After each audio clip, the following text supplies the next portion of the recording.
Come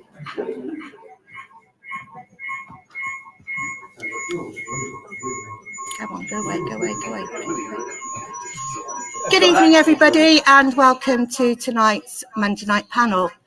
Bit different tonight. We're not in the coziness of my make-do office. We're actually in Marlborough Town Football Club's lounge. So we've got various laptops around the room, so there is a bit of feedback. So hopefully you don't hear it when we're broadcasting. Okay, I'm going to bring Vic straight on.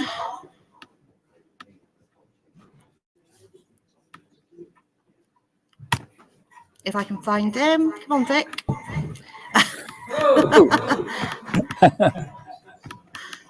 Sorry, we will be there in a moment. It's not my laptop either, so.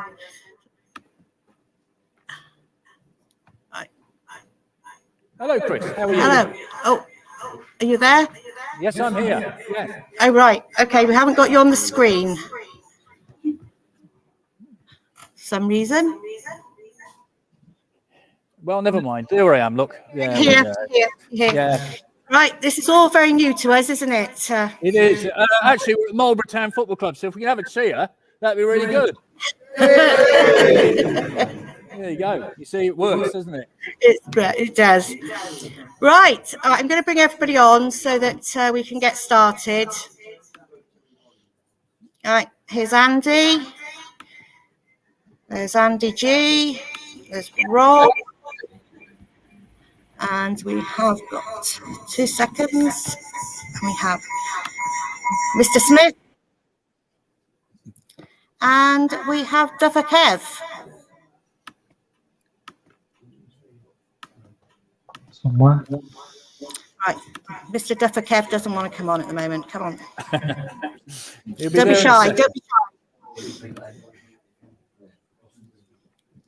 Just to let you know, we're here for a very special reason, and we'll get to that in a little while. So we are for a very special reason, the launch of the Marlborough and Pewsey Supporters Group, which a lot of people come from this particular area to watch the town every Saturday. So we'll be talking to some of them a little later on in this broadcast. There we are. That's the reason we're here.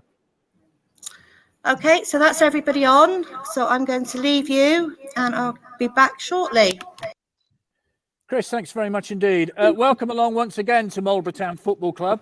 If you could give us another cheer, that would be lovely. Marvellous. If there is a bit of howl around, we really apologise, but we've got a lot of laptops going. So if everybody could mute themselves when they're not talking, I'd be very grateful. Thank you very much. Right, let's start with Phil Smith. Phil, very warm welcome to you. Thanks very much indeed for joining us this evening. You were at the game on Saturday. What were your thoughts? It wasn't it was a weird performance, really. I think it was a fairish result. I think obviously just because the way that the game finished with Swindon really being more dominant in the later stages of the game and a couple of good chances that probably coming away from the game a little bit sort of feeling like I should have got more out of it. An okay performance. You know, a shaky start from finish, I think is probably the best way to put it. What did you think about the Tranmere goal? Because basically a pass split our defence, didn't it? Yeah, it's fairly it was fairly simple. He beat the offside. I don't know if it was supposed to be an offside trap, but you know, Brennan was a lot deeper than Harry's, and Harry sort of stood up and really recover, and just a simple through ball put him in, and it was a decent finish, to be fair. You know, quite powerful and into the bottom corner. So, you know, it looked fairly simple from where I was sitting, and yeah, it just. But it was good play from Tranmere, but you know, it certainly thought something more could have been done to stop it. Rob, what were your thoughts?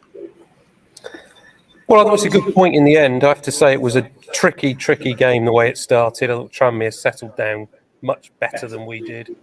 Thought there was a real lack of cohesion in that defensive unit for 20 minutes or so, and they took a while to get themselves sorted. But once they did, the last hour of the game, Swindon were comfortably the better side. I thought the goal was a cracker. I thought they were really well worked to get back into the game, and Second half, really, it looked like it was Swindon's to gain rather than anything else. You could certainly see that the pressure was beginning to mount on that Tranmere defence. They were creaking a bit. There was always the odd chance that we might get done on the counter-attack, as we almost did at the very, very end. But generally speaking, I thought we controlled the game pretty much in the second half, but just couldn't force that winner. So in the end, the team that are fighting for the playoffs, a decent point, I think, is probably. But you always want more, don't you?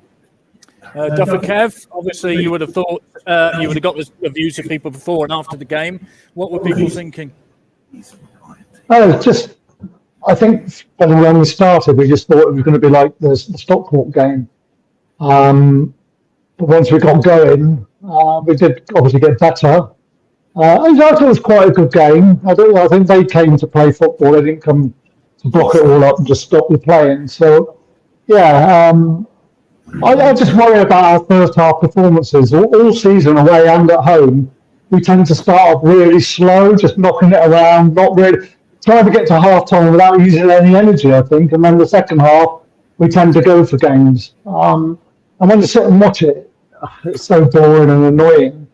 But I think the only times we get really energetic in the first half is if the other team have a go at us, and then we have to fight our way out of it. But yeah, it was. I think at the end of the day, I'd have said a point was a fair result.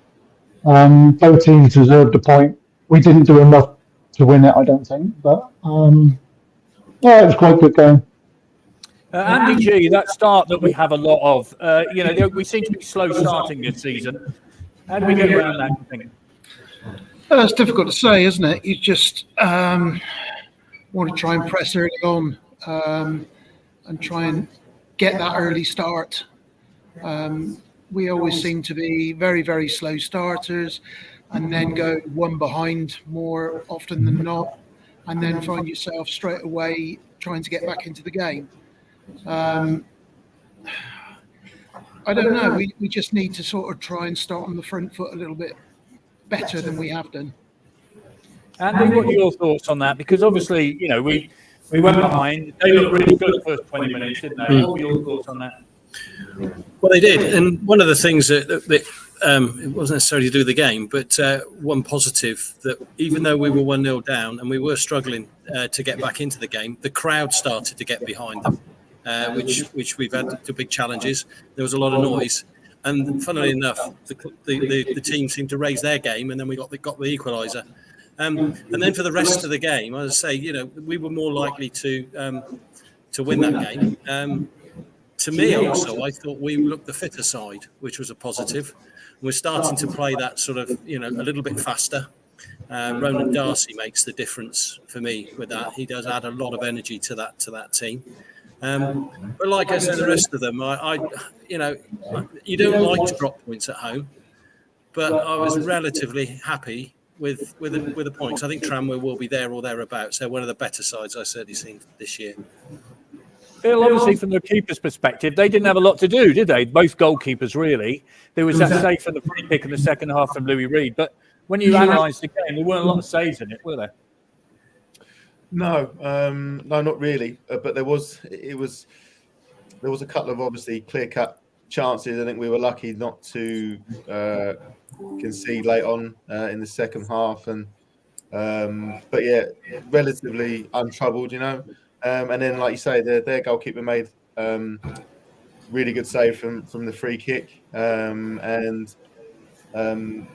yeah, it was one of them. It didn't look like it was going to shape up that way in the first 20 minutes, half hour. It looked like it was going to be sort of a 3-2 or 3-3 type of game, really, with the way things were going. And like you say, they ended up no keeper really having much to do. I'll start with you, Phil, because Jamie says, do you think we were right not to play Williams? We do pay him to play football for us after all. What are your thoughts on that? Looking at what happened to Jojo Wallacar the weekend for Charlton, he won't go to the World Cup. Were we right not to play Johnny Williams?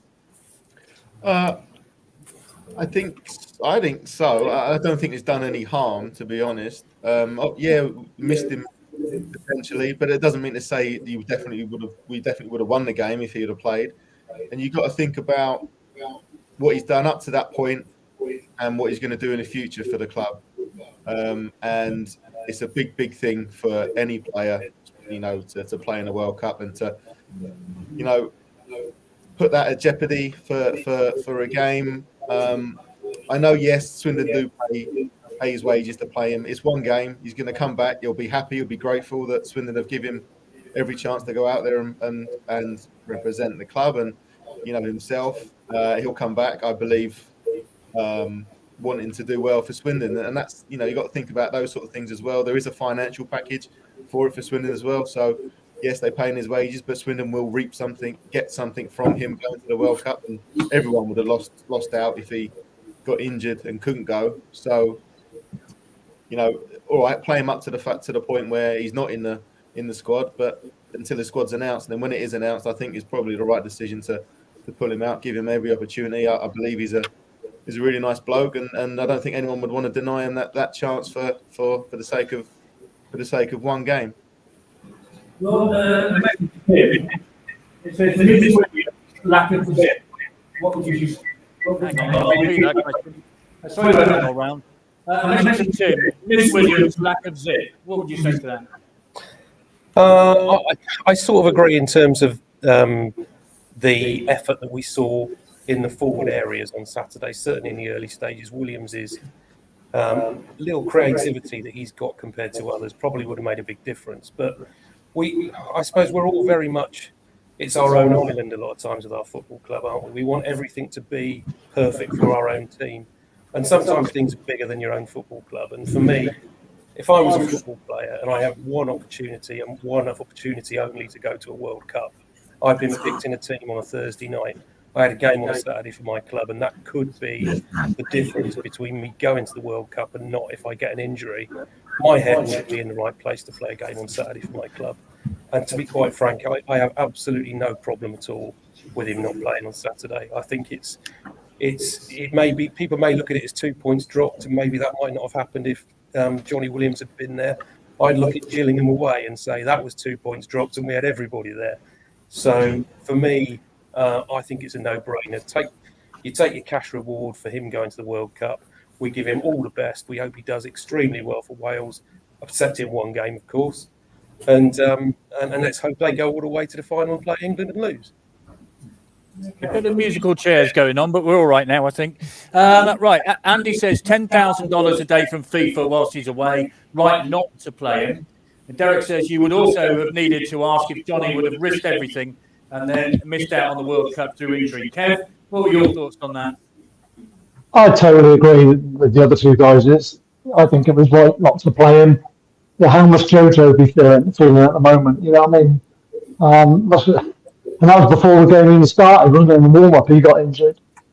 And God, he must be breaking his heart. I would, you know what I mean? Go to the World Cup one day and not the next, you know? I think it was the right decision. But who knows what the result was? We're more than one player. We're a squad. And some weeks we don't agree with players that are in there anyway. You know what I mean? The players that are sat on the bench. So, and you can't say what if we'd have had this player and that. No. It was the right decision for Johnny Williams and I think the club.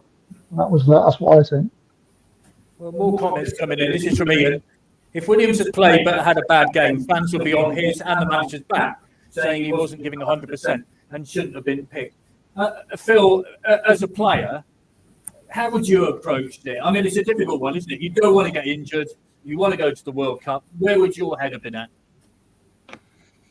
I think I would have probably come off the drugs at that point that I'd actually been going to the World Cup. I mean, it's one of those things for me. The standard, obviously, that I played, it is unimaginable to be going to the World Cup.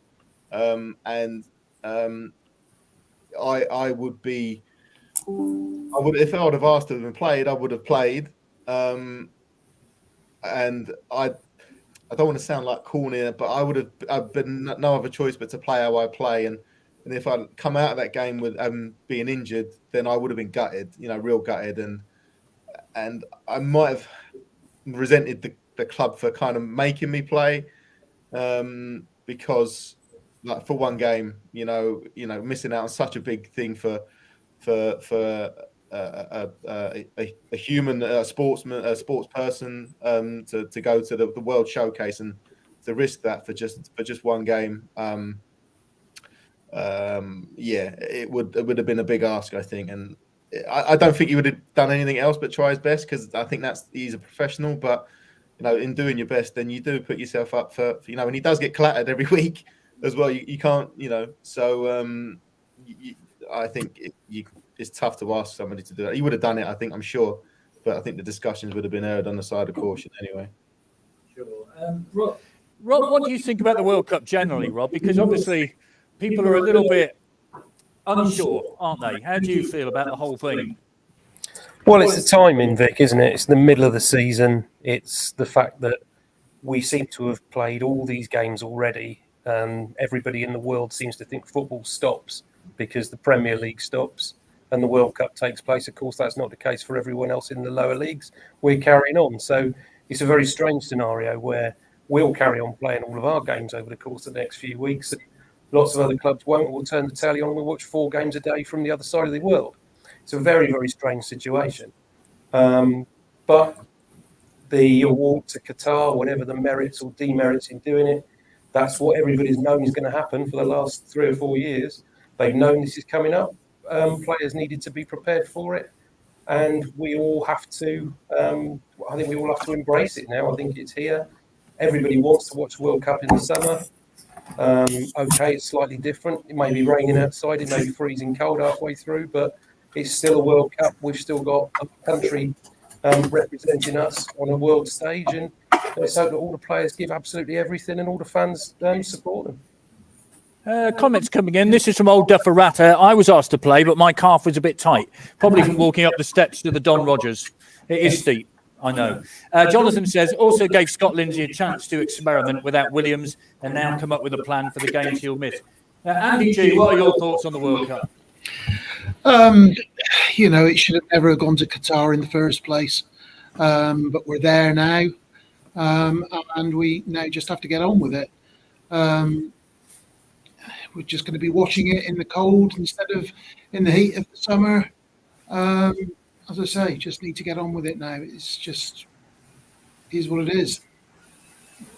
Andy, I think one of our games might clash. Is it the round of the 16 might clash with the Crawley game at some point? I mean, if it's a choice between watching Swindon or England, where are you? Well, I've already got my Crawley ticket, so that answers that one. It is obviously difficult, and as you know, let's hope we get through to the next stages. And I think it's like a lot of things. As the World Cup progresses, and if England's still in the World Cup, the interest will mount and mount, won't it? But certainly, as I say, keep one eye on the score. But the Crawley game's far more important for me, anyway. Kev, we got a comment here which says you shouldn't be here tonight. You should be actually preparing the video for Saturday. When will that be ready, do you think? Probably not till tomorrow now. Fair enough. Sorry. That's okay. What are your thoughts on the World Cup? I mean, there are lots of issues around it. A lot of people feel uncomfortable with it. Are you uncomfortable with it? Yeah, I think I am. I've never been so uninterested in a World Cup in my life, I don't think. At the moment, there's just no buzz about it. I just don't like the hypocrisy of the whole thing, really. I don't think we should probably be going even. But I don't like the way these TV personalities are taking the money and going out there and saying one thing and doing another. You know what I mean? There shouldn't bring politics into football, but it should never have gone there in the first place. It's only money. It's only probably backhanders, allegedly. But I don't agree with it at all, really, and I'm not that interested in it. It'll be interesting to see how it goes with the heat, how they all cope with the heat and everything like that. And no fans in the stadiums, I don't think. I can't see it. I certainly wouldn't go there to watch it, even if I had all the money in the world. Hey, Phil, I mean, no, I'm not interested. I can't get interested in it. It's just wrong. Phil, I mean, Sepp Blatter didn't really help himself last week by saying it was a mistake to send it to Qatar. Thanks, mate. Bit late now, isn't it?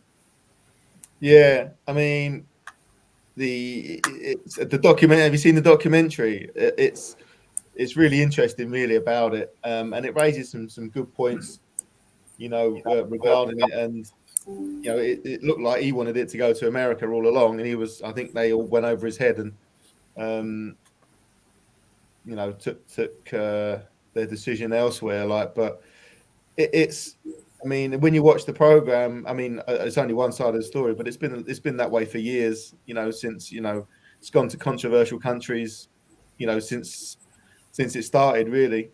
So it's nothing new in that respect. I think it's unfair to ask, you know, players to take on the shoulders of wanting to play or not play. It's not their fault. It's not their decision where the World Cup goes. It should hang solely on the heads of the people that put it there and organise it. There is also the argument that you know, a World Cup in the Middle Eastern country, you know, why don't they have a right to have it? You know, all right, Qatar have maybe gone around it a certain way, but that's the way that everyone goes around it, it seems.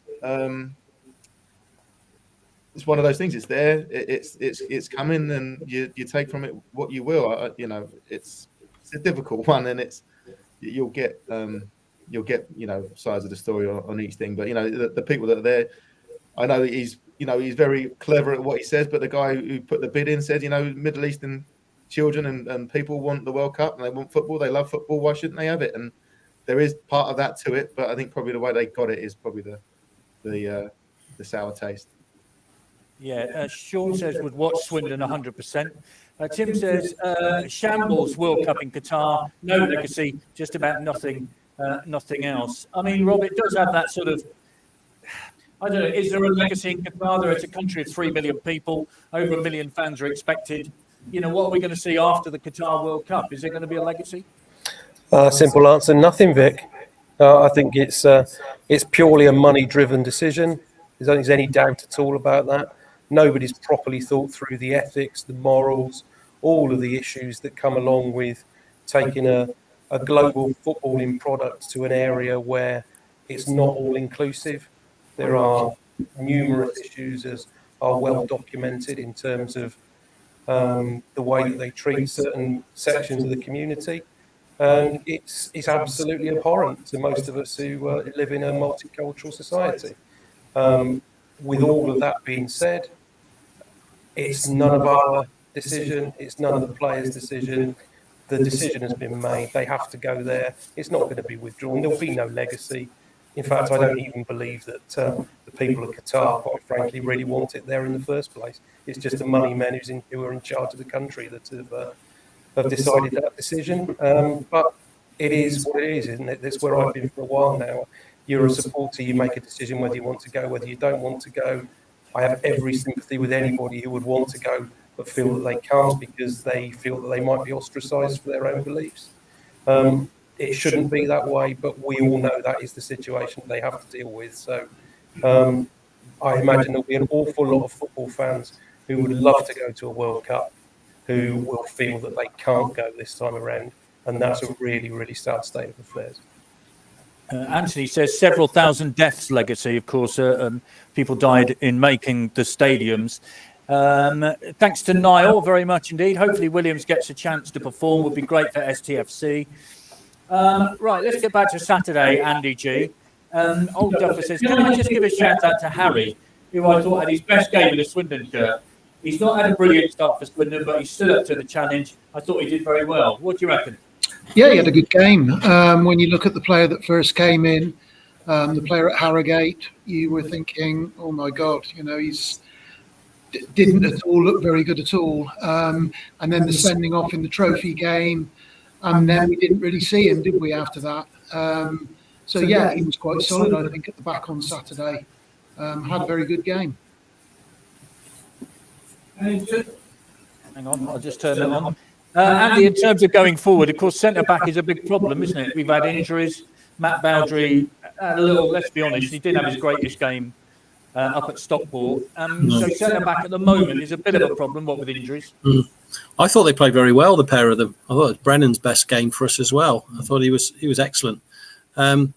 And Harry's, one of the things he did do well, I mean, his distribution was pretty good as well. He was sort of looking at the long ball, a la Dion Conroy, which I thought was a positive. Well, I thought they did very well, yes. I don't know, I haven't heard how our man my name's his name's gone there.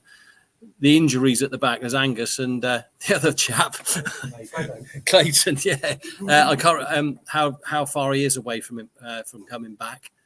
But obviously, those two they equip themselves very, very well. Yeah, Kev, defensively we weren't too bad on Saturday, apart from the first 20 minutes when we were decidedly shaky. I think it's fair to say. How did you think the defence played? Yeah, I thought they grew as the game went on. I thought they looked, I did notice Harry's winning a lot of headers in the centre at the back in the second half, clearing them. And yeah, it was quite. I've always thought that Brennan's was a good player, but as soon as I saw him at Supermarine, I thought he looked a real strong top player. So I know he struggled to get in. He got sent off the first time he did come in. But both of them were probably not 100% confident of what they were doing. It showed a little bit, but once we got playing together and started talking, and obviously everybody knew what they were doing. A little bit later, they performed okay. They performed well. I don't think there's a lot of difference between all five. I don't know which 2 and 5 you play if that's what you were going to do.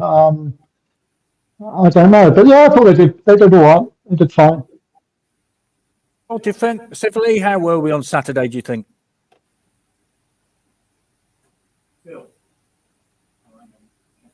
That's my mute. Phil, how were we defensively on Saturday? Sorry, not being able to mute my microphone. Technical phobia. Yeah, sorry. I think obviously, like everyone said, the first 20 minutes it didn't look great at all. It did get better, but I think what happened and what helped was that the rest of the team got into the game a bit more. In the first half hour, 20 minutes, it looked like the midfield weren't being able to join in with the front two, and then weren't able to support the back 3-5 or whatever. So once they got into the game a bit more, it made it a lot easier for the defenders to kind of either pick a pass or to play the longer ball, and that helped them out a lot, I think. So I think that's sort of key, because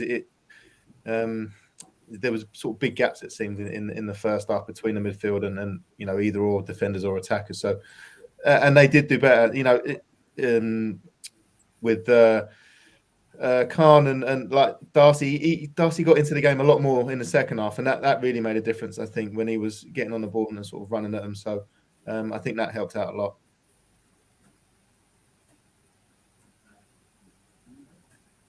Rob, I've got a quote here. This is from PJ. Have to agree. Thought Harris was spot on defensively Saturday. Started shaky, but did grow in the game and made some important tackles. I mean, I think if we saw him in the pre-season friendly against Cardiff, you wondered, had he played football before? And I don't think that's being unfair, because I think most people in the crowd thought that. But I thought he had a decent game Saturday. I thought the defence did all right. I mean, Hutton, to me, certainly was fantastic in terms of getting the ball and crossing the ball and things like that. So I think defensively we looked all right, didn't we? Yeah, I think you hit the nail on the head with Hutton. He's probably our most improved player since the start of the season. I think he's been absolutely excellent down that right-hand side. Harry's, for me, the jury will remain out for quite a long time, if I'm truly honest. I think it was a much more improved display from him on Saturday. There was no doubt at all about that. But I do think, irrespective of who plays in the centre of that defence, the unsung hero this season is still Clayton. Because I think every one of the centre-backs has looked a better player when Clayton's played alongside them. I think he is the catalyst to our season, and the longer he stays out of the team, the more difficult it's going to be for us to pick up results. We have to be realistic. Brennan is still a young lad. Harry's not played that many games between them. To have come up against Tranmere on Saturday, who passed the ball very nicely, a very neat and tidy team, was an awkward game for them to start with, especially with us playing the 3-man defensive unit, which we haven't done for a while. Blake Tracy played very well on one side as well. But Harry's was the one in the middle, so there was a lot of responsibility on him. And the one thing he did do that you could certainly tell that was different to what we'd seen in previous games was he attacked the ball. He really did attack the ball. It was anything that came forward, he went for. Once or twice he got caught as a result of that, because he was second to the ball as the Tranmere midfield and forwards got a little bit more compact together. But you could never fault his effort from minute 1 through to minute 90. And that will be the thing that he needs to really pick up on if he wants to cement a regular place in the team when the other defenders are fit. Ian says Harris saving tackle in the box in the first half was his turning point. Ricky says, was our second goal offside? Andy G, what was your view of that? I mean, it was a close one. I mean, it was offside because the referee gave it. That's it, isn't it? Yeah, it was extremely close. I think, yes, he was probably just about offside. Having watched it again on the telly afterwards, I think, yeah, it was spot on. I think the decision was right. And in terms of the defence, Andy G, how do you think they did?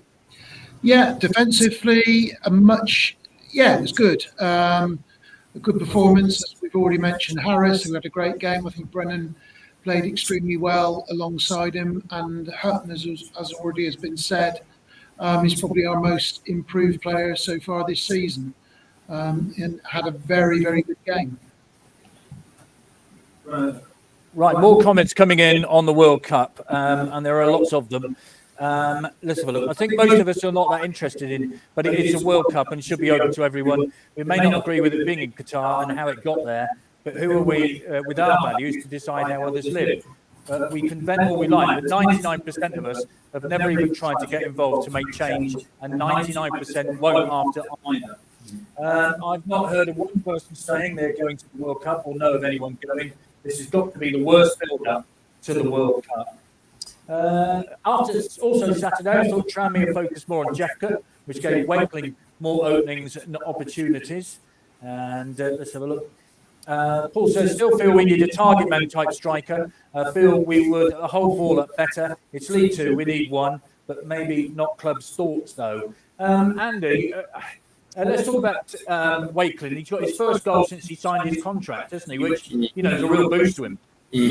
Very much so. I mean, I keep going back to the time when we signed him. I probably thought he was a developmental player. I don't think there was any intention him playing every week. And then obviously with Harry McCurdy going and Adioli getting injured, Wakeling was our main striker until Jephcott came in, and then Jephcott took a little while to get up to fully fitness. And so that also and so they had to try him in different places. We played him out on the right, we played him centre. I thought Saturday that was one of his best games for a long time, and he was also up against a big guy. And he hasn't done that well with the big guys. I mean, the guy at Stockport put him in his pocket. So it was very pleasing to see that. I mean, he's come on leaps and bounds. I mean, he's absolutely been, wonderful for us. And I say he had a little dip, and he will do. I mean, he's a very young lad. And as I say, this is his first season in any form of first-class football. So I just think he's going to go from strength to strength. And I'm pleased he's playing up front alongside Jephcott. I like the two up front. I think that's something that Scott Lindsay's probably adapted to, because I think when we spoke to him earlier on in the year, Vic, it was very much about three in midfield, and it couldn't really accommodate two up front. But he's slightly changed his views on that, and now Jephcott's up to full fitness. I think it augurs well. Right, here's a comment about Rob's sofa, which looks very comfortable, according to Niall. He brought it from home. Yeah, I'm glad you're enjoying the comfort of the. He was hiding behind it at Stockport. Yeah, weren't we all? If we'd had a sofa. Now, Kev, I'm going to ask you this because Sean has sent this question in. Was it just coincidence that the crowd went back up after the lifting of the under-16 thing? I did notice that there were big groups of them back on Saturday around the ground, etc. And Maria says it did seem unfair. Not all 16-year-olds break seats and vandalise toilets. Now, it's been a big issue, Kev, hasn't it? I mean, I know you've spoken to a lot of people, and I would imagine that they're quite pleased the way the club have actually sorted this out in a way. Yeah, I think the club have done well issuing the statement and tweaking it a bit from 16 to 14. I don't know whether it made a big difference to the crowd on Saturday. Our crowd sort of has stayed around the same the last few home games. I don't know. It was a good performance at Mansfield. If that game had been straight after the Mansfield game, there might have been 10,000 there. But because we lost away at Stockport, it probably stopped a few from going. But the crowd, it surprised me actually how many was there. I thought we might have dipped a little bit again.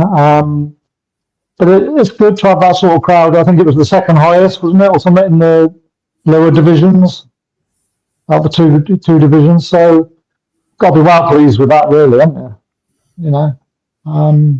Really good. Yeah, definitely. Phil, right, you're a professional footballer. You were a professional footballer. We played brilliantly at Mansfield. We're terrible against Stockport, and then we get a decent point on Saturday. How does that work? I mean, take us inside a dressing room. How does that all work? Well, you're dealing with human beings. I think that's how it kind of works. And there's ebbs and flows to everything. There's been a lot of games. There's been long trips. There's been long journeys. There's been, good results, bad results, and it's. I mean, you don't go out to play badly or to lose, or there's different mentality. You can't help it, but there's a different mentality to playing in the FA Cup, because it doesn't affect your league position, and if you lose, you're out. There is that pressure to it. If we go out in the first round again, or so there is different. There's definitely a different mentality to an FA Cup game, and then the league is, you're always going to have, up and down results, and you got a squad, and you're all humans, and it could be anything going on within the squad, and that's what we all like about. Football, where there is the ebbs and flows, the ups and downs, and obviously the better team at the end of the season that's more consistent normally goes up. But it's just one of them. You can't always explain it, and if somebody could explain it, they'd be the best manager in the world and the best players in the world. So I think it's just one of those things. Yeah, if you look at Manchester City on Saturday, but they can't explain losing to Brentford, can they? After looking like they might, storm the league again this season. Fair play to Arsenal doing so well. Anthony says the flight prices, hotels or containers, tickets and food and drinks are absolutely disgusting. I'm guessing that's Qatar. I'm not the county ground, but I'm guessing that's Qatar. Glenn says Hudson Darcy are the finds of the season. Fraser also very lively. Right, in a moment or two, we're going to talk to the two people who put together the Pewsey and Marlborough group. So if they could make their way over to the far side of the room here at Marlborough Football Club. Can you give us a cheer again, please? Yeah, here we are. We are actually at Marlborough Football Club. Whilst they do that, Rob, in terms of the season so far, where are we at? I mean, we're in the playoff places. All right, we've lost every single cup tie we've played, which must be some sort of club record, mustn't it? 5 cup ties, 5 defeats. At least we're consistent. Where are we at, would you say? Well, I think I said to you a few weeks ago when we were having a Monday night panel that if we could get to the end of October and be in the same position that we were in the league at the start of October, I think we'd have had a very, very good start to the season, and we could really push on from there, because the fixtures in October, you look at the away games, they were horrendous. They were some real stinkers. So to have achieved not only a win at Mansfield, but a really good point on the road at Bradford, those 2 results alongside the home performances in October have given us probably a head start on where I was expecting us to be, if I'm truly honest. I think we're slightly ahead of schedule, bearing in mind where we look like we were at the start of the season. And we now have a real opportunity to get to January, still in a similar position, and really push on, hopefully spend a little bit of money on the gaps in the squad, which we clearly aren't there yet in terms of the best teams in that division, but we are giving them all a decent game. So as a league form, I'm very comfortable where we are, and hopefully we can push on and make sure we cement our place, not only in the playoffs, but look towards those top 3 positions as well as we get through the next 3 or 4 weeks. Cup ties, it's been a stinker, hasn't it? It's been an absolute stinker, because it feels like we haven't been in any of those cup ties. It's not as if we've been done by a late goal or a late chance that has gone begging, that stopped us from getting something out of the game. We've been hammered in the FA Cup. Feels like we've been hammered in the League Cup too. And all of the EFL trophy games, whatever your viewpoint on the EFL trophy, aside from a first half performance at Bristol Rovers, which had 2 players sent off, we've not really been in any of the other games as well. So I think it's a season just to draw a line under the cup and let's say nothing more about it. Well, there's nothing more to say about it, really, to be fair. It's been so bad. Right, let's break away from the actual events of recent times and talk about a new group which is starting, tonight. It's being launched. And I'm delighted to say that joining me, or us here at Marlborough Football Club tonight, are the two chaps behind the start of this group, the Marlborough and Pusey Swindon Town Supporters Group, which is affiliated to the official supporter club, Alan Isles and Paul Clark. Can you give a round of applause, please?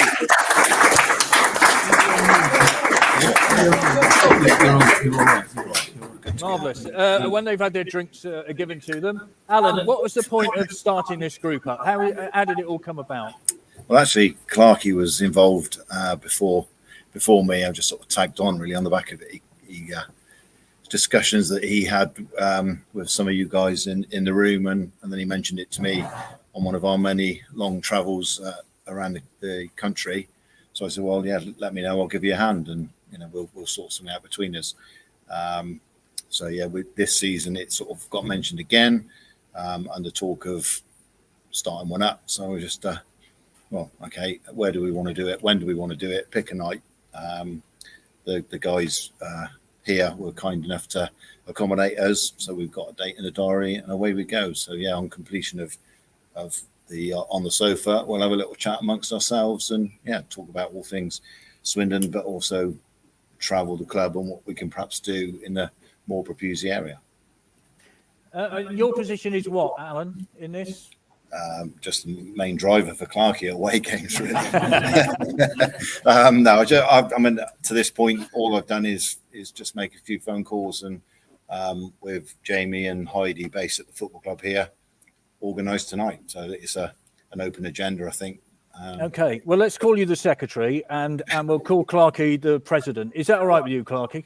That's fine, Rick. Yes.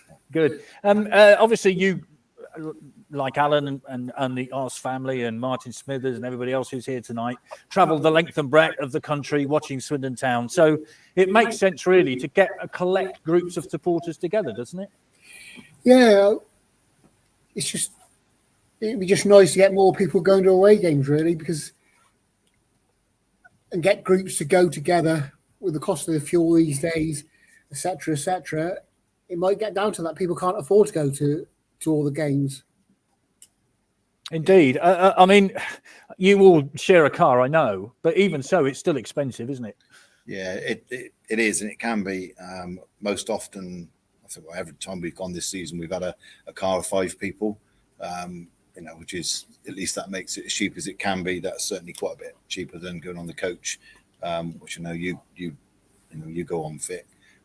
So if there's 5 in a car, it helps everybody. Everybody chips in with the fuel. So if there's ever only 3 or 4 of us going, and we've made a few connections locally like this, and then we can top that 3 or 4 back up to 5, then it helps everybody. Clarkey, do you know how many people in this area go and watch the town? I think there's a fair few. It'd be nice if they made themselves known to us, because we could then do more of these events and get more people involved. So that's what we're trying to push, really, getting more people who are in the Pusey Marlborough Devizes area to get along and watch the town. Because traditionally, Alan, I mean, a lot of town fans come from outside the town, don't they? They come from the outlying districts. Some even come from Devon, believe it or not, and Dorset.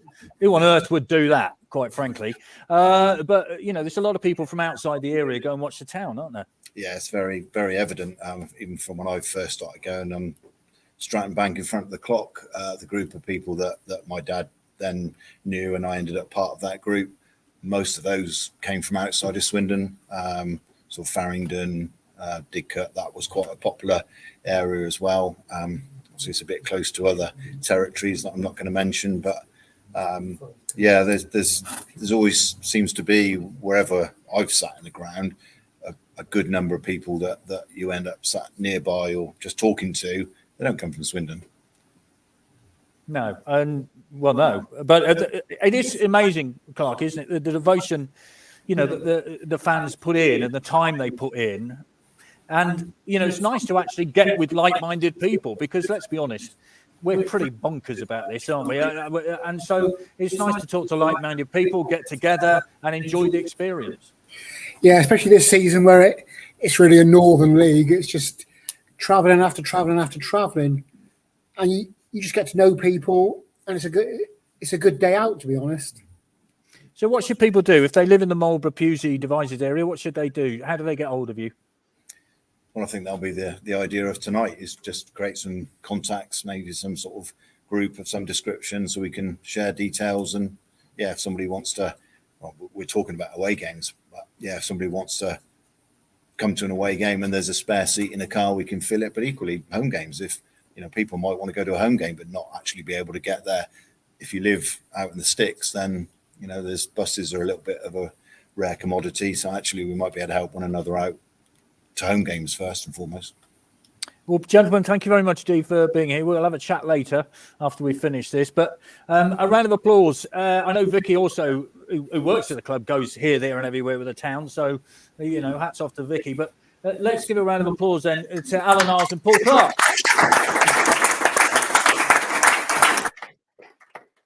There we go. So, yes, we're starting that group off tonight. There'll be others as well that we're looking to start.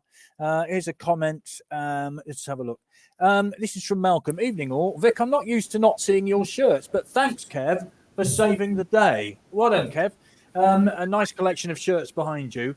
It is amazing because we all see lots of people that we know out on away games and travelling and all that kind of thing. And it's a lot of travelling, isn't it? Vic, can I also make a comment on the other fan group that we have been launched over the weekend?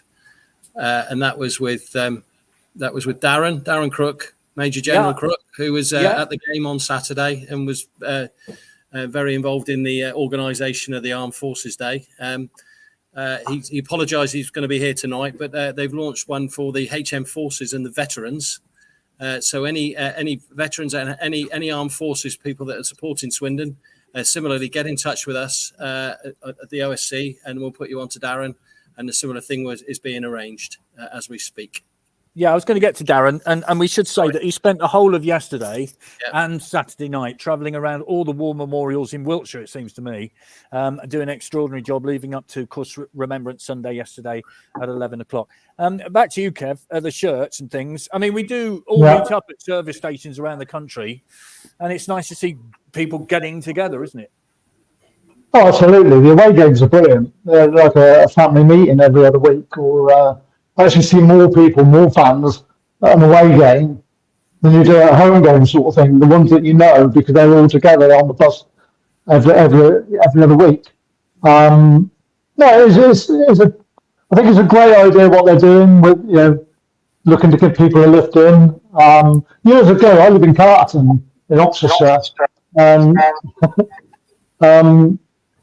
we used to have a bus went from Carterton to Letchley to Highworth to Stratton into the county ground, and it was full every game. You know what I mean? But that petered out, that stopped, and everybody has to get their own way there now. But it would be great if they could bring it back, but I don't think expenses allow that. The cost of it. But no, I love the away days, probably more than the home games actually. But yeah. Yeah, I don't look forward to these sort of 5 o'clock starts, I have to say. But anyway, that's another thing. Ricky says, yes, you're right, it's expensive. I travel as much as I can for a home game from Norfolk, plus the time. It's all day thing. I leave at 5:30, I get in at 10 o'clock. Well, there you go. Sean says, even Oxon, well, they ain't got a decent club, have they? I don't even know if they've got a club, have they? I'm not terribly sure. Claire says, if you can get enough interest from your area, then a coach could be an option for you all. That would make for an even better away day. Ricky says, I should start up a Norfolk Red group, but I feel I'd be the only person in it. Sean says, I remember a coach always came from Gloucestershire, Stonehouse, etc., regular a few years back. I mean, Phil, are the players ever aware of where these people come from to watch you perform on that green bit of grass at the county ground? No, well, to be honest, I'm quite surprised that you say that people are coming sort of from a bit further afield. To be honest, I always kind of assumed it was pretty central to Swindon and the sort of immediate sort of surrounding areas. Although I still sort of class sort of Fano like Farringdon, and only because the dog's vets that I use is in Farringdon, I still class that as Swindon. But it does sort of surprises me that they are a bit sort of further afield. I don't mean like, because you're always going to get people around the country, but sort of that kind of consistently sort of people outside of the town coming along.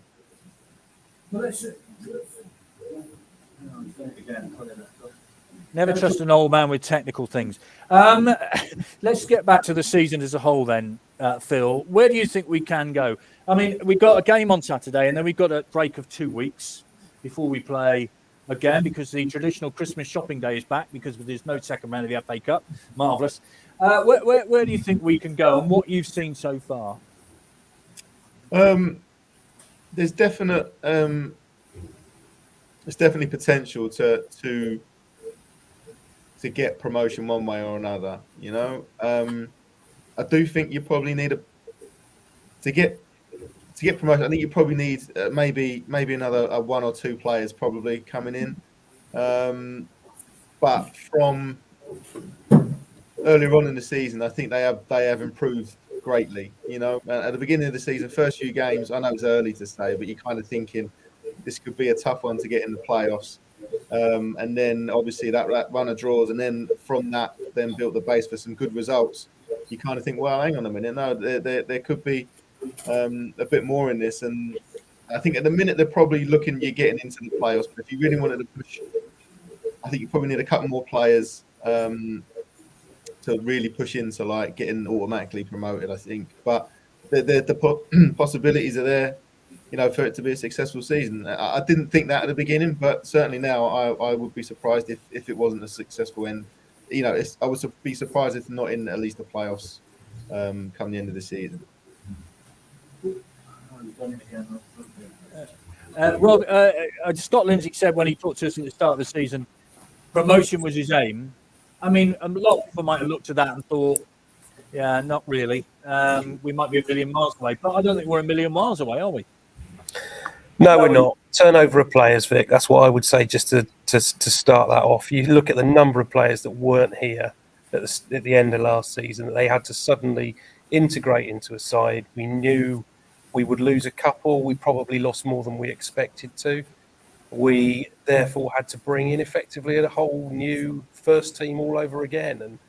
And everybody thinks that you can run before you can walk. Everybody thinks that this team, however good, however bad they might turn out to be, need to be absolutely perfect from day one. It doesn't happen. And as Phil's just said, the difference now, looking at that side, the attacking threat that we now possess, the strength in depth, because I think if you'd have said the 4th and 5th choice centre-backs would play on Saturday at any stage in the first few months of the season and you get a point, no one will believe you. So there's definite positives compared to where we were at the start of the season when it was all a learning game for pretty much the entire team. Got to give them the opportunity to bed in. You've got to give the manager an opportunity to learn the ropes. I think both are doing extremely well at the moment. There's clearly room for improvement, and the 2 or 3 players I think we still need in that transfer window to really push on will be critical as to where our finishing position needs to be. But I'm very hopeful now that this season could turn into a celebration come the end of it. Well, Angie G, I mean, we all want to get out of this league as quickly as possible, don't we? I mean, you know, nice as the pies are at Stockport, we don't want to keep going there every year, do we? But, you know, is this a side that can get us out of this league? Yeah, I think so. You know, whether it's just through the playoffs or whether we can make a real push for an automatic place, I'm not sure. As Rob said, I think we're, you know, probably about 2 to 3 signings needed perhaps in the January transfer window that might make all the difference. It'd be great, wouldn't it? It'd be absolutely lovely to get up into League One next season. I've certainly had enough of League Two and the grounds that we're going to. So yeah, I'd love to see us up there. Andy, I mean, look at how well Exeter are doing. They're doing really well. You know, a side that's not got huge resources. So there's no reason if Swindon didn't get up there that they couldn't do equally as well. No, that's absolutely true. And the other positive thing to say is that nearly all the signings that we made at the start of the season are on 2-year deals, and obviously secured the Wakeling one with an additional couple of years, or it's 3 years, isn't it? So that's a strong point. I know that doesn't get you out of League Two now, but going forward, that's a real positive. I was on the panel at the start of the season, and I said that we would have a top 3 position. And now we've seen most of the teams. Now we've got 17 games we played. We played nearly everybody. There isn't anyone there that you're really, really frightened of. You respect, Orient, and Salford early doors, although they're struggling now. And they're, they're the teams like the Northamptons and the Bradfords will be there or thereabouts. But I don't see any reason why we shouldn't be fighting and starting to sort of, look forward to a real good run in. January is key. We've had problems in previous Januaries. Go back to the promotion year when Doyle and Yatesy had to go back. And then obviously last season when we had a blip. There are key players in our team that are loan signings, but not as bad as it's been in the past. So that's another positive. So we hope we'll be going into January again with a settled team. And I hope the Middlesbrough aren't watching our goalkeeper at the moment. Yeah. Yes, indeed. Alan says some friends and family travel from London and Peterborough for home games. The one from London was in a rush last week and got on the wrong train, non-stop to Taunton. Obviously missed the game, had to go back to London. There we are, the perils of long-distance travel. Kev, are we going to go up? I think so. Yeah, I'm pretty confident. I'm quite happy where we are at the moment. I'd settle for 5th and 4th, but at this time of the year, I certainly don't want to be top of the league. I think everybody tries a bit harder to beat you when you're on the very top. So yeah, just stay along. Top 3, 3rd will be great. I definitely don't want playoffs. Playoffs is like the nightmare end to the season. So whatever we do, we're going to be in the top 3. Certain of it. Phil, Saturday we got Crewe at home. Got a point last Saturday. Won at Mansfield in the last game. Drew at Bradford. Decent run. You'd take 4 points from 2 home games, wouldn't you? Yeah, definitely, and that's the thing where you look at the bigger picture and what one result you might think you sort of don't get what you want, you pick up in the next game. But like you say, 4 points out of 2 home games, whichever way it comes, it is a decent return. And then obviously when you put that together with the Bradford and the Mansfield games, it turns into a really good run. I think the problem is that you're just not quite sure what. I think league-wise it's sort of kind of safe, but that Stockport performance kind of put a bit of a spanner in the works in terms of what you're going to expect. Because if you went on league form alone, you'd probably think that that a win's a sort of not a banker, but it's a good possibility. But I think that just that Stockport performance just puts a little kind of a break on that sort of confidence. But the way things are going in the league, I think that it shouldn't be any. It should be. It should get a decent result out of the game. Lots of comments coming in all of a sudden. Let's have a look. James says, I don't think Scott thinks we need additional players if the majority of our squad is fit. I don't expect to see many extras coming in January. I think I've said this before. We do titles in League Two. Yeah, fair point. Although Paul Stoke didn't win a title, I don't think. But never mind, we got promotion. There we go. Yeah, thanks for that, Phil. Gordon says, you're assuming all the loaners stay. Jeff, I think the deal is hopefully done. He'll sign permanently. We'll see. Now, this, Rob. Adrian says, excluding Reid on the bench is woeful. Louis Reid, discuss. Well, that's an intriguing one, isn't it? Because Saido Khan, prior to Saturday, has probably been as good as anyone else in our side over the course of the last month or so, putting some really, really strong performances. And at the time that Louis Reid came out of the team, he was not hitting the heights that he was hitting last season by any stretch of the imagination. That being said, we all know what quality Louis Reid possesses, and we also know that if there's any player in our squad that if he gets back to the form that he showed last season that's going to improve us significantly, it is Louis Reid. I thought the 5-10 minutes that we saw him on Saturday was very good, and there was a real positive sign there. And hopefully his form's beginning to come back, because if we can get him fit and firing, and even if it means rotating a lot of the midfielders around a little bit, they've been pretty static over the last few weeks. It's been Darcy, it's been Gladwin, it's been Khan at the base of that midfield as well. They do need a few little options in there just to change that dynamic around a little bit, make other managers and other teams guess the way they're going to play. I would love to see Louis Reid back in that team as soon as possible, but he's got to earn his place. And that's the same with all players. If they're out of form and they're not doing it, then they should be benched. Exactly the situation that happened with Louis Reid. But strong players, quality players, will always bounce back and will always find their way back in the team. Let's hope that's what Louis Reed does. And let's not forget, he nearly won the game on Saturday, didn't he, with that free kick? Yeah.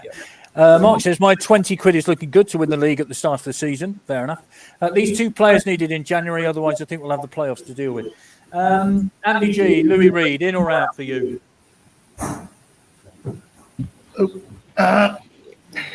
In the right team. I think Khan has been the better player up until now. Probably wasn't up to his normal form on Saturday, but yeah, I'd love to see Louis Reed get back into the team, but he needs to earn his place in that team. Andy? Just echo those thoughts. You know, it does seem a shame that he is on the bench, but I think there are situations when he'll be invaluable to us, and I think there was an example at the Mansfield game, for example. He came down and just shut the game down, which he's brilliant at. And so, if we are in a situation where we need to do that, I mean, fortunately, you know, that game was won, but he just showed his class. And we're going to need him. You know, injuries and suspensions. I mean, Khan's going to be getting, you know, he's going to be the type of guy that gets booked regularly. That's his style of play. So, yes, I can see why he's done it. You know, he's not been the player he was last year. But it does hurt to see him on the bench at the same time. So, you know, let's see what happens. And as I say, with Johnny Williams being out now for hopefully, you know, for as long as well staying there, we're going to need him. Kev, what's your view on that? It's a squad game. He's part of the squad. He can come on at half time or just after. I think our midfield, there's too many players of the same ability or the same type of player. And Khan is the one player that's not quite the same as the other 4. So, yeah, you've got to mix it up. And he obviously sees them at training. And if they're flying on a Friday at training and wanting to be in there, he'll play them. And that, as I said, Reed's form hasn't been nowhere near to what it was last, well, especially at the start of the season. So you understand why he was left out. And he's got to fight his way back in. The form's been quite good. So you're not going to change it too much while you're getting points. But he'll be there and thereabouts all season. He'll play games and people will get injured and he'll be back in and fans favourite and, you know, in the team again. Yeah, Phil, that's an interesting point, isn't it? That, you know, that Kev's just made about, you know, managers see players in training. They know whether their form's good, all that kind of thing. I mean, he's an invaluable player when he's playing well. And we saw on Saturday when he came on what an influence he can be. So he's going to get his chance between now and the end of the season, isn't he? Yeah, no, definitely. I think what kind of disappointing that I think the Stockport game, he didn't take that opportunity. I think he was trying a bit too hard at Stockport. And I don't think that – I think if he would have done well at Stockport, I think he might have continued on Saturday, but obviously the way that it went on Stockport, it didn't. I think him and Khan do pretty much want to do the same job, come and get it off the back 4, and then drop into that deep area, and that was happening quite a lot at Stockport. They were both dropping in that kind of area, and I don't think Khan's strong point is being further up the pitch, so that kind of disrupts his game in that respect. But like you say, a good player will. The manager will see him training. He's got to take his opportunities more. I think he'd be better off staying higher up the pitch and try and take that, you know, that sort of natural kind of desire to drop back in out of his game a little bit, maybe. But I have no doubts. He's a good player. He's not having the best of time at the minute. He's, you know, and he's probably sort of frustrated with that himself, maybe trying too hard. But it will come back and he'll be back in the team. Got to find his place in the team. I think that's the thing. I think he had his place last year, and this year I think he's sort of struggling to find his place to feel comfortable in and feel comfortable that the manager feels comfortable with him in as well. Yeah, sure. This is from Rob. Great attendances both at home and away again this season, despite the local employment situation with the closure of Honda and the state of the economy. Best fans in the country, given all we've gone through in recent years. Credit to Clem. You Reds. Reed's situation's an interesting one. By all accounts, I think his form has dipped this season. I think his form dip isn't just form, but a reaction from the player potentially still being at STFC and not getting a move. Dennis says, I think catching Orient's a bit asked. I think third would be good. And just getting out of this bleep league would be fantastic. I think we all agree with that. Gentlemen, thank you very much indeed. And thank you all very much indeed for those at Marlborough Football Club.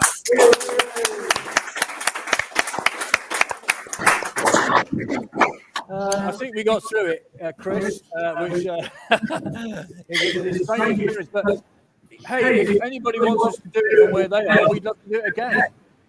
Yep, no problem at all. As I'll reiterate what Paul and Alan said, anybody that wants to get involved, please let us know. You can send us a message on any of the socials or admin@stfc-osc.com, and we will look into doing more groups. As they said, we have got one in Oxon. I won't say the word. We've got a coordinator from that, but I think, Kev, we might be calling on you as well to help with that. So that'd be good. So, but yes, anywhere around the country that, and we can put you in touch with other people because we've got the members and things to look at as well. So thank you very much for everybody. Thank you, Phil. Thank you, Kev, from coming in from home. Thank you for the rest of the panel. Thank you very much from everybody here who's supported us and come down to the Marlborough Town Football Club Lounge. So we'll be back next week with a panel after the Crew game. Take care until then, and we will see you soon. Goodbye from Marlborough. Yay!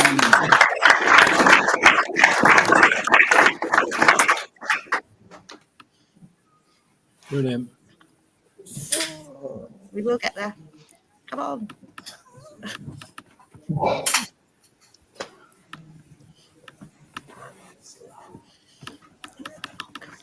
We are still here. We are trying to end the broadcast, but we are still here.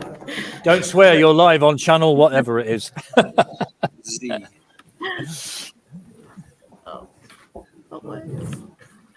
We are going to be here all night because it won't go off. Stay with us. Just to actually, while we're still on, we should just pay tribute to Darren and his work over the weekend, because he did go around most of the war memorials in the area, I think, ending up in Melksham yesterday, and his fantastic work with the Armed Forces group as well. So well done, Darren. He's not here tonight, but we do pay tribute to him. Thank you very much indeed. Apologises for not being in. He's still working. Thank you very much.